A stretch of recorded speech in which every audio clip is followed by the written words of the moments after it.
Assalomu alaykum hurmatli obunachilar, YouTube kanalimizga xush kelibsizlar. Bugun sizlar bilan 400 talik injektor motor hamda 250 kubalik karburator motorlarini batafsil podrobniy obzor qilib beramiz. Birinchi navbatda sizlar bilan ko'rib chiqadiganimiz 400 kubalik injektor motorli Dugasi modelimizni ko'rib chiqamiz. Mototsiklni yangi boshlovchilar uchun qanaqa variant haydasam ekan yoki qaysidan boshlasam bo'lar ekan deb o'ylanib turgan aka-ukalar uchun shular tavsiya qilaveramiz bemalol.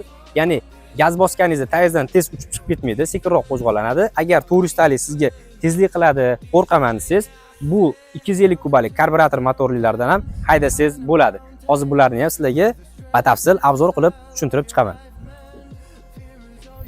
Buni tashqi monitorlar juda ham o'zgarishlar bilan kelgan hamda kalit yoqadigan joyi o'zini korpusda. Odatda bu joyda bo'lardi. Tashqi kuzovga keladigan bo'lsak, bu joyga boshqacha dizayn beradigan jabralar qo'yib ketilgan.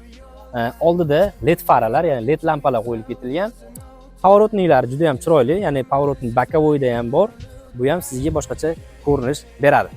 Bu apparatimizni baki 18 talik, 100 ga 4 ta 5 ta расход qiladi. Maksimal skorost 170, 100 ga 7-8 sekundda chiqadi. Ya'ni bemalol setoforda istagan mashina bilan haydashib olib qo'ysangiz bo'ladi. Mototsikl ikkita silindrli radiator, ya'ni sovutish tizimi radiator suvli bo'ladi. Antifriz bilan bemalol sovutsangiz bo'ladi. Bu joyga alohida svitcha qo'yib ketilgan, shtobi gaz bosganingizda orqa vixlovdan olov chiqadi. Ya'ni bu ham sizga kechqurun haydaganingizda boshqacha ощущение beradi. Eng qiziqtiradigan joyi, ya'ni eng meni hayratga solgan joyi, buni korobkasi juda ham yumshoq ekan akalar. Ya'ni birga solganimda yumshoq, 2-3 ga solganimda juda ham yumshoq tushyapti. Ko'pchilik motobaykerlar biladi buni. Korobkaga xalastoga savol juda ham qiyin bo'ladi, lekin bunda juda ham yumshoq ekan. Boshqa bayklarga nisbatan ancha komforti ko'proq ekan.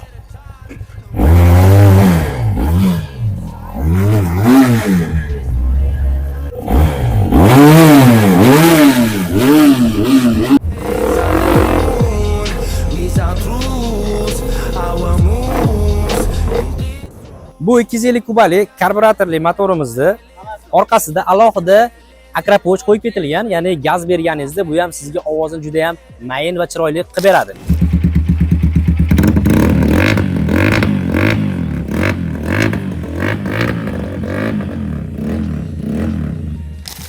Oldi orqa jitkichli tormoz, bularda ABS sistema bo'lmaydi, lekin tormozning sistemasi yaxshi. Bemalol kalibratsiya qilib to'xtatganingizda sekin to'xtab olsangiz bo'ladi. Yangi boshlovchilar uchun ajoyib variant. 250 kubalik sport baykimizni hozir ovozini eshitib ko'ramiz. Buni ovozi ozgina 400 talikka nisbatan balandroq, sabab bunda прямой выхлоп akrapoch qo'yib qo'yilgan. Shuning uchun bu ozgina balandroq bo'ladi.